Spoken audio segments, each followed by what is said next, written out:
Don't tell me what's difficult. One boat, and it has to be a fine one. Every lady on board sits comfortable and clean, chatting, laughing, tea, wine, fruit on the table. And that same boat gets us men to where we can haul crab and prawns. I want them to feel what the sea gives. Dinner, and I mean dinner, barbecue and Japanese. Some of us won't touch one or the other. We will bring some real nice wines, so your glasses better be first class. Oh, and the ladies want photos.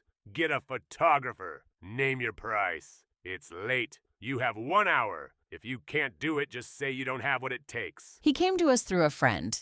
Overseas guests to host, guests of honor, and the occasion had to carry weight. He had made a lot of calls. Nobody could promise him all of it. Whoever took that call knew one thing. This was going to be hard. But a guest at the door never hears no from us. Let me hand you to Kai. She'll take care of you from here. So we passed him to Kai, half hoping, honestly, that she would be the one to say it. She never did. Here's the problem.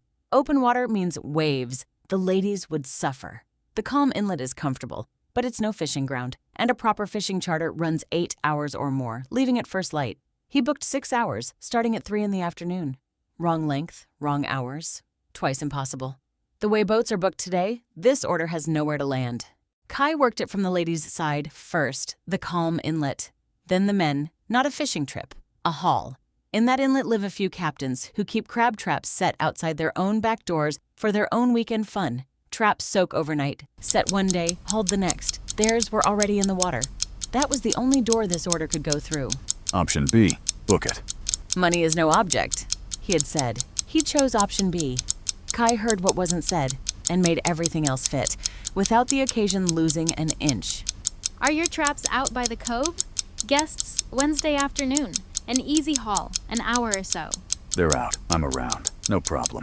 1 hour on the clock. A dozen conversations at once. Some in text, some in voice notes, some in photos, and every decision came back to him for a nod. And everyone who helped walked away with something of their own. 4 work orders. Who, where, at what time. And a backup behind every single one. At sea, there is always a plan B. And 2 more files before the hour was out. A spec of the custom product she had just assembled, and a picture guide of the day to come. Everything you asked for can be done. The price is a little higher than usual. Not by much. He gave us 1 hour. Kai came back in 44 minutes. Days before the trip, a letter arrived with that picture guide of the day, where to stand for photos, when the falls run strongest, pay your parking until 9:30, bring seasickness pills just in case. He liked it so much he forwarded the whole thing to his guests of honor. Look what I've arranged. All of it. In under an hour. The day came. 2 boats met on the water and tied up side by side. One party became 2. The men crossed over for the haul. The ladies cruised on into the fjord. That night's dinner came out of the sea by their own hands. The work order said one thing: catch up with the big boat. On the way, the captain looked at the water, made a turn, and ran them right up to the falls.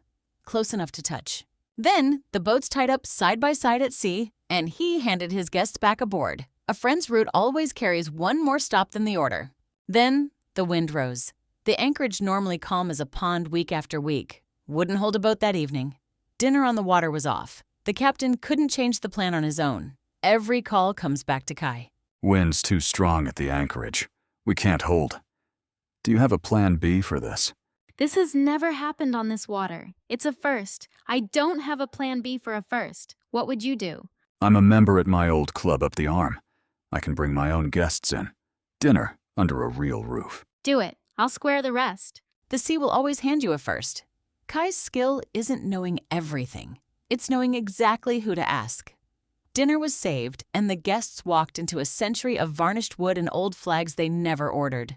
Afterwards, the captain sent a voice note back. All done, all happy.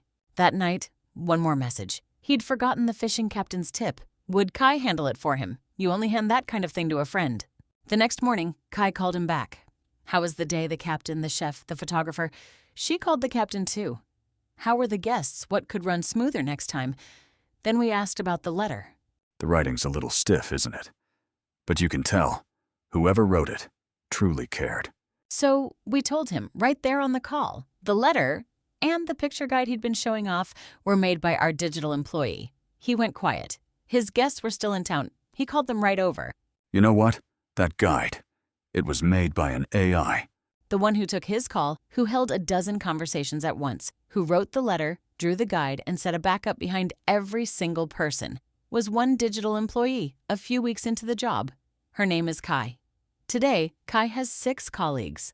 I'm quite new at my job, still learning as I go. She was telling the truth. 2 weeks later, he called, with 2 more bookings from his friends. To show my appreciation. Elsewhere, a good day on the water ends when it ends. Here, every good day is kept and becomes the skill behind the next one.